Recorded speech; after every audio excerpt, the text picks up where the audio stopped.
Good morning student. आज हम करेंगे हमारे न्यूमेरिकल्स।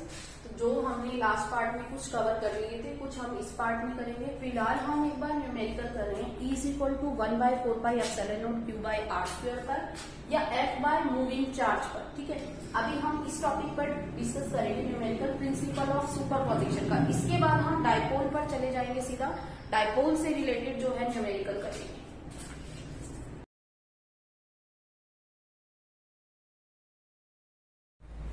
तो हमारा क्वेश्चन है, first question, what are the magnitude and direction of electric field at the centre of square. हमें जो है इस स्क्वेयर के सेंटर पर जो है इलेक्ट्रिक फील्ड बताना है। ठीक है, जो हमें गिवन है वो हमें Q की वैल्यू गिवन है। Q की वैल्यू गिवन है 1 × 10⁻⁻8 कूलम, और साथ में A दे रखा है हमें, जो कि साइड ऑफ स्क्वेयर है वो है 5 सेंटीमीटर। ठीक है, Q हमें दे रखा है 1 × 10⁻⁻8 कूलम और A दे रखा है हमें 5 सेंटीमीटर।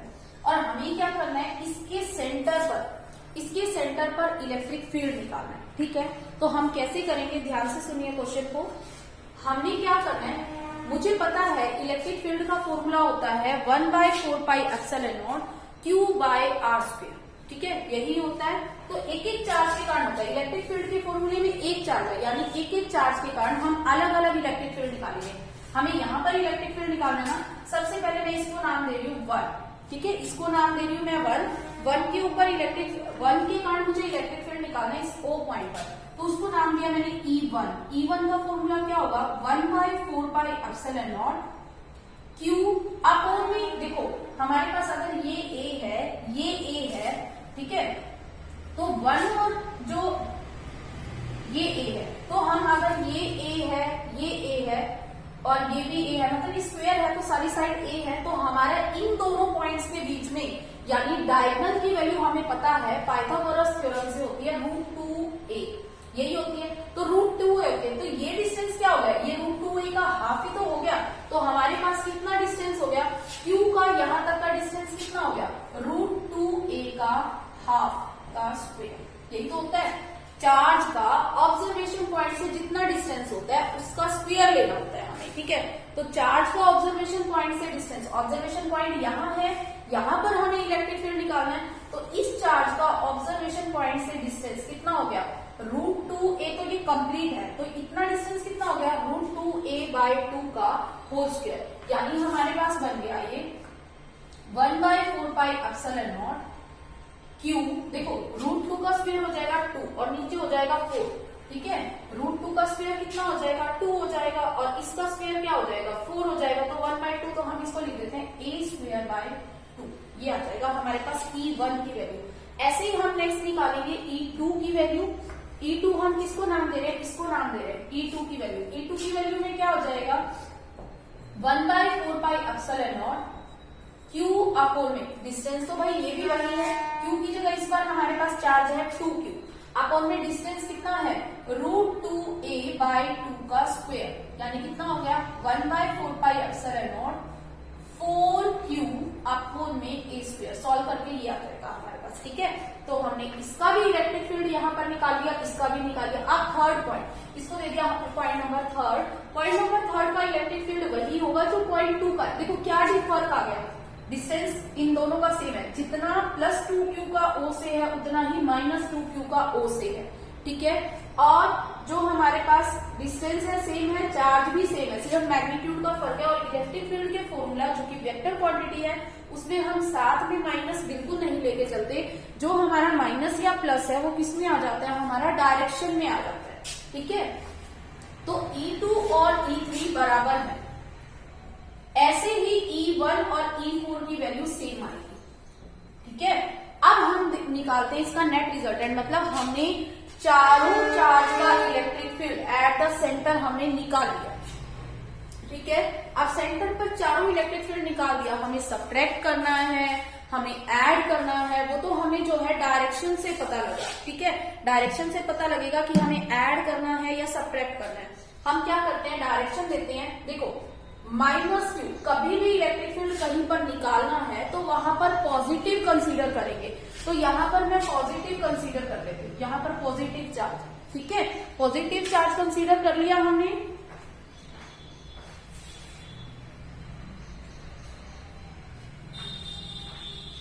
तो पॉजिटिव चार्ज कंसीडर किया तो इसके कारण डायरेक्शन देखो, ये पॉजिटिव जो है नेगेटिव की तरफ क्या हो जाएगा, अट्रैक्ट हो जाएगा E1 की डायरेक्शन ये आ गया। ठीक है, अब देखो ये पॉजिटिव जो है इस पॉजिटिव से तो दूर भागेगा, ये होगी हमारी E2 की डायरेक्शन। भाई ये जो पॉजिटिव है ये खुद भी पॉजिटिव हो गया जहां पर हम निकाल रहे हैं, तो ये पॉजिटिव इस पॉजिटिव से क्या भागेगा, दूर भागेगा। ऐसे ये पॉजिटिव है, ये नेगेटिव की तरफ क्या होगा, अट्रैक्ट होगा, ये हो गया हमारा E3। क्लियर है। ऐसे E4 भी हम निकाल सकते हैं। E4 क्या हो जाएगा, देखो प्लस है, ये भी प्लस है, तो इससे दूर भागेगा, ये हो गया हमारा E4। हमारे पास चारों इलेक्ट्रिक फील्ड आ गए हैं, E1, E2, E3, E4। ठीक है,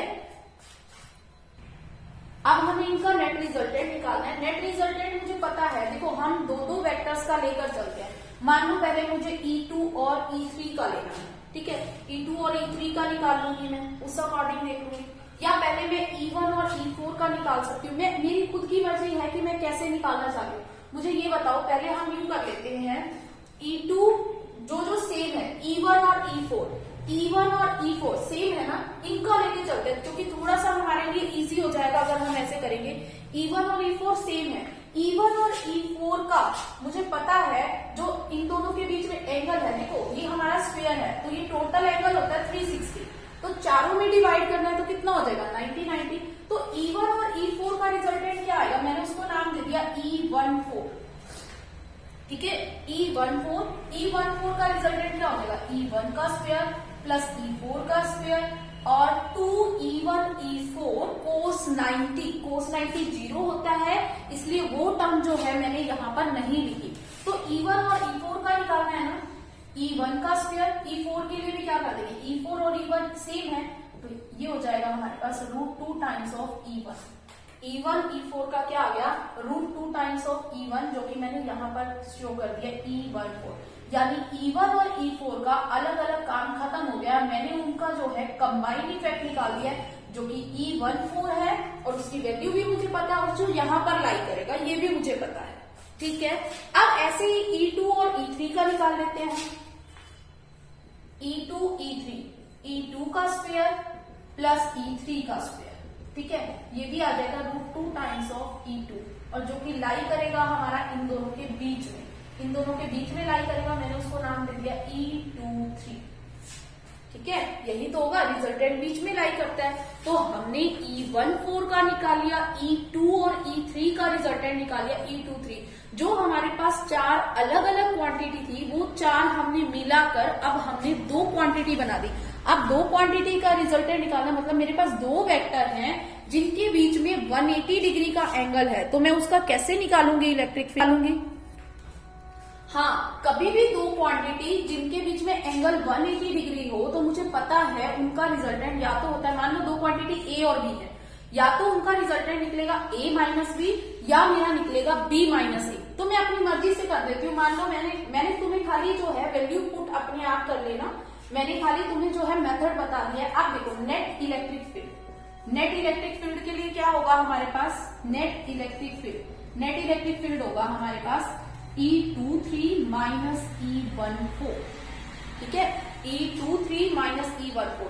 मान लो मुझे पता है बड़े में से छोटा माइनस करना होता है, मुझे यहाँ समझ नहीं आ रहा कौन सा बड़ा है कौन सा छोटा है, कोई बात नहीं, अपनी मर्जी से कर लो। लास्ट में अगर आंसर तुम्हारा आ जाए नेगेटिव तो तभी आएगा ना जब पीछे वाली क्वांटिटी बड़ी होगी। तो इसका मतलब हमारा E14 बड़ा था, तो हमारा जो ओवरऑल रिजल्टेंट है, देखो कभी भी एंगल अगर 180 डिग्री हो, 90 डिग्री है तो रिजल्टेंट बीच में आएगा। ठीक है, बाकी सभी एंगल पर जो रिजल्टेंट होता है हमारा बीच में आता है, एक्सेप्ट 2 एंगल्स 0 डिग्री। मान लो दो वेक्टर हमारे ऐसे जा रहे हैं, दो फोर्स में सेम डायरेक्शन में लगाऊं, एक डस्टर है, डस्टर को मैं इधर लगा रही हूँ, एक फोर्स 4 का, दूसरी तरफ फोर्स लगा रही हूँ 8 न्यूटन का, तो टोटल फोर्स मेरा कितना हो गया 12 न्यूटन, और वो उसी डायरेक्शन में लाई करेगा जिस डायरेक्शन में हमारे दोनों वेक्टर हैं। तो 0 डिग्री के केस में रिजल्टेंट उसी डायरेक्शन में लाई करता है जहां पर हमारे दोनों वेक्टर हैं। ठीक है, और बात रही 180 का, 180 एंगल है मान लो दो फोर्सेस के बीच में, एक टेबल है, एक तरफ से मैं खींच रही हूँ 110 न्यूटन से, दूसरी तरफ से कोई और खींच रहा है 10 न्यूटन से, तो मुझे पता है टेबल मेरी तरफ आएगी और 100 न्यूटन से आएगी, क्योंकि रिजल्टेंट कितना है, मैंने 110 लगा रखा है और दूसरा तरफ जो अपोजिट फोर्स लग रहा है, जो अपनी तरफ खींच रहा है पर्सन, वो 10 न्यूटन का लगा रहा है, तो मुझे पता है इसका रिजल्टेंट 100 न्यूटन आएगा और मेरी तरफ आएगा, क्योंकि मैं ज्यादा फोर्स लगा रही हूँ। तो सेम इसी में है, तो इस केस में रिजल्टेंट बड़े वेक्टर की तरफ जाता है। कभी भी 180 का एंगल हो तो हमारा रिजल्टेंट बड़े वेक्टर की तरफ जाता है, 0 डिग्री का एंगल हो तो उसी डायरेक्शन में जाता है। बाकी सभी एंगल पर रिजल्टेंट जो है हमेशा बीच में बनता है, ठीक है। अब ये हमारा 180 का है, तो मुझे नहीं पता कौन सा बड़ा है, मुझे पता है डायरेक्शन वो बनेगी जो बड़ा होगा इनमें से, E23 बड़ा है या E14 बड़ा है मैग्नीट्यूड में, उसी की डायरेक्शन। मान लो आंसर नेगेटिव आया, इसका मतलब E14 बड़ा है, तो डायरेक्शन क्या आएगी, E1, ठीक है। तो ओवरऑल रिजल्टेंट हमारा इस डायरेक्शन में बनेगा। मान लो हमारे पास E23 बड़ा है, E23 बड़ा है, तो हमारी डायरेक्ट आंसर क्या आ जाएगा, इसमें पॉजिटिव आ जाएगा, और डायरेक्शन कौन सी आएगी, ये वाली आएगी। अब यहां तक अगर हमें डाउट है तो हम पूछ सकते हैं। मैं हमारा नेक्स्ट क्वेश्चन रीड कर रही हूं, जो कि हमारा नेक्स्ट क्वेश्चन जो है डाइपोल से रिलेटेड होगा। क्या है हमारा question, calculate the magnitude of force, यानी जो है हमें फोर्स का मैग्नीट्यूड निकालना है, ठीक है। जैसे जैसे वो बोल रहे हैं हम वैसे वैसे क्वेश्चन करेंगे। Due to an electric dipole of dipole movement, dipole movement को हम रिलेट करते हैं P से, डिनोट करते हैं P से। इसकी वैल्यू कितनी दे रखी है, 3.6 इंटू 10⁻⁻29 कूलम मीटर, ठीक है।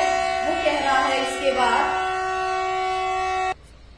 डाइपोल मूवमेंट जो हमें दे रखा है 3.6 इंटू 10⁻⁻29 कूलम मीटर दे रखा है।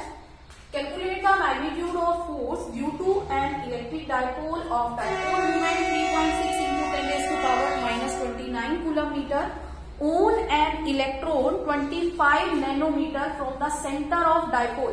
मतलब एक इलेक्ट्रॉन पर निकालना है जो सेंटर ऑफ डाइपोल से कितनी दूर है, 25 नैनोमीटर। मान लो ये डाइपोल है, डाइपोल के सेंटर से वो जो इलेक्ट्रॉन है वो 25 नैनोमीटर है, मतलब यहां पर मुझे इलेक्ट्रिक फील्ड निकालना है, ठीक है। और वो कह रहा है डाइपोल की एक्सिस पर है, मैंने एक्सिस पर ही लिया। Assume that distance is very large relative to dipole charge separation. इसका मतलब हमें एक्सियल पर निकालना है, और वो लास्ट में ये लाइन भी दे रहा है कि अज्यूम दैट जो इलेक्ट्रॉन है वो बहुत दूर है डाइपोल के सेपरेशन, मतलब चार्ज की सेपरेशन के टर्म में। इसका मतलब ई एक्सियल वाला फॉर्मूला लगेगा, ये हमें क्लियर है, क्योंकि ई एक्सिस पर ही निकालना है मुझे, तो ई एक्सियल वाला फॉर्मूला लगेगा। ई एक्सियल में भी वो एक बात बोल रहा है जो हमने स्पेशल केस लिया था, when R is greater than L, तो हमारा फॉर्मूला आया था, जहां तक मुझे याद है, अभी मैंने बोर्ड पर लिखा भी था, 2p अपॉन में 4πε0 r³ तो 2p की वैल्यू क्या होगी, 3.6 इंटू 10⁻29 1/4πε0 की वैल्यू होती है 9 इंटू 10⁻9 अपॉन में r³। r क्या था हमारा, सेंटर से लेकर जहां पर मुझे इलेक्ट्रिक फील्ड निकालना है वहां तक का डिस्टेंस, जो कि हमने r लिया था, तो r कितना होगा 25 इंटू 10⁻9 का क्यूब, ठीक है। तो यहां से हम इसका आंसर निकाल लेंगे, और जो इसका आंसर है वो हमारा आएगा 6.6 इंटू 10⁻⁻15। लेकिन हमें फोर्स निकालना है, अभी तो ये इलेक्ट्रिक फील्ड निकाला, तो इलेक्ट्रिक फील्ड के बाद हमें किसी चीज पर अगर फोर्स निकालना है, इलेक्ट्रिक फील्ड दे रखा है, यहां से हमारे पास इलेक्ट्रिक फील्ड आ जाएगा, जो भी आएगा, मान लो मैंने मान लिया वाई आ, ठीक है, वाई, और क्या हो जाएगा, इलेक्ट्रिक फील्ड की यूनिट क्या होती है, न्यूटन पर कूलम, ठीक है। मान लो वाई आ गया हमारे पास यहाँ पर से इलेक्ट्रिक फील्ड, लेकिन हमें तो क्या निकालना है, फोर्स निकालना है इलेक्ट्रॉन पर। फोर्स का formula in terms of electric field हम कर चुके थे, मैंने ऊपर लिखा था सबसे पहले 1/4πε0 q/r², या फिर F अपॉन में मूविंग चार्ज, या जिस पर हम निकालना चाहते हैं, ठीक है। तो F का फॉर्मूला क्या हो जाएगा, Q into E, charge on electron into में इलेक्ट्रिक फील्ड जो प्रेजेंट है। तो चार्ज ऑन इलेक्ट्रॉन हमें पता है 1.6 इंटू 10⁻⁻90। इलेक्ट्रिक फील्ड जो हमारा आया है हम वो यूज कर लेंगे। किसी को इस क्वेश्चन में डाउट है, अगर डाउट है तो मुझे मैसेज कर दीजिए। तो ये हो जाएगा न्यूटन, ठीक है। नेक्स्ट क्वेश्चन है हमारा, ए charge of ABC is an equilateral triangle, ये हमने बना दी एबीसी इक्विलेटरल ट्रायंगल, ठीक है। वो कह रहा है दो चार्ज जो हैं ए और बी पर रखे हुए हैं, ए और बी पर चार्ज रखे हुए हैं। ए और बी पर कौन सा चार्ज रखा हुआ है, देखो चार्ज की वैल्यू हमें दे रखी है, चार्ज की वैल्यू दे रखी है 50/3 इंटू 10⁻³ माइक्रोकूलम। दो अपोजिट चार्ज रखे हुए, उसने क्या दिया, दो इक्वल एंड अपोजिट टाइप के चार्ज रखे हुए, मतलब एक पॉजिटिव है तो एक नेगेटिव है, ठीक है। R place at A and B respectively, यहाँ पर चार्ज रखा हुआ है, एक पे पॉजिटिव है तो दूसरे पर क्या है हमारा नेगेटिव है। वो कह रहा है calculate the magnitude and direction of resultant intensity at C. C पर जो है हमें डायरेक्शन बतानी है इलेक्ट्रिक फील्ड की, और साथ में जो है हमें मैग्नीट्यूड बताना है, और साइड इसकी हमें दे रखी है 5 सेंटीमीटर है, 5 सेंटीमीटर, 5 सेंटीमीटर और ये 5 सेंटीमीटर, और ये हमारा सी पॉइंट है। यहां पर हमें net electric field with direction बताना है, ठीक है। तो हम स्टार्ट करते हैं। सबसे पहले मुझे पता है सी पर इसका इलेक्ट्रिक फील्ड निकालना है, भाई सी पर निकालना है ना नेट इलेक्ट्रिक फील्ड, किसके कारण, इसके कारण और इसके कारण, ठीक है। तो सी पर मुझे पता है ये दोनों इक्वल आएंगे, लेकिन हम वैल्यू इसको मैंने नाम दे दिया 1 या 2 या ए और बी दे ही रखे। तो ई ए और ई बी कहां पर, इस जगह पर निकाल, इक्वेटोरियल पॉइंट पर। वैसे तो इक्वेटोरियल का हमारे पास सीधा फॉर्मूला है, हम वो भी लगा सकते हैं, ठीक है। इक्वेटोरियल का हमारे पास सीधा फॉर्मूला है, हम वो भी लगा सकते हैं। बस मुझे ये बता दो इक्वेटोरियल के दो फॉर्मूले थे, एक तो था हमारा 1/4πε0 T अपॉन में r² प्लस l² की पावर 3/2, और दूसरा फॉर्मूला था 1/4πε0 P अपॉन में r³, ठीक है। मैंने कहा था ये वाला फॉर्मूला तब लगता है जब r ग्रेटर देन l, तो यहाँ पर इतना थोड़ा ना आएगा। देखो ये 5 है, ये 5/2 है, ए डी क्या होगा हमारा 5/2, तो सी डी क्या होगा, सी डी हमारा हो जाएगा, जो कि हम अपने डेरिवेशन में जिसको आर बोल रहे थे, सी डी। सी डी हमारा कितना हो जाएगा, सी डी का फॉर्मूला हो जाएगा 5 का स्क्वायर माइनस 5/2 का स्क्वायर, ठीक है। ये कितना हो गया 25 माइनस 25/4, ये हो जाएगा हमारे पास √75/4, ठीक है। √75 अपॉन में 2, √75 8 पॉइंट समथिंग आएगा, ठीक है। √75 8 पॉइंट समथिंग आएगा, और अपॉन में 2, तो यानी ये 4 पॉइंट समथिंग हो गया। तो इससे कोई यूं थोड़ा है कि जो हमारा एल यानी कितना है हमारा 5 सेंटीमीटर, और आर हमारा 4 समथिंग आ जाता है। तो यूं तो नहीं है कि आर इज ग्रेटर देन 4, ऐसा तो कोई केस मुझे दिखाई नहीं दे रहा, ठीक है ना। Are is L, sorry 2l हमारा 5 है, तो एल हो जाएगा 2.5 सेंटीमीटर, ठीक है। ये हमने लिया था 2l, दोनों चार्ज के बीच में सेपरेशन हमने कितना लिया था 2l। 2l अगर 5 है तो l कितना हो गया हमारा 2.5 हो गया, ठीक है। 2.5 हो गया, L हमारा 2.5, R हमारा 4 के अप्रोक्सीमेट आ रहा है, मैंने रफ कैलकुलेशन कर दिया, 4 के अप्रोक्सीमेट आ रहा है।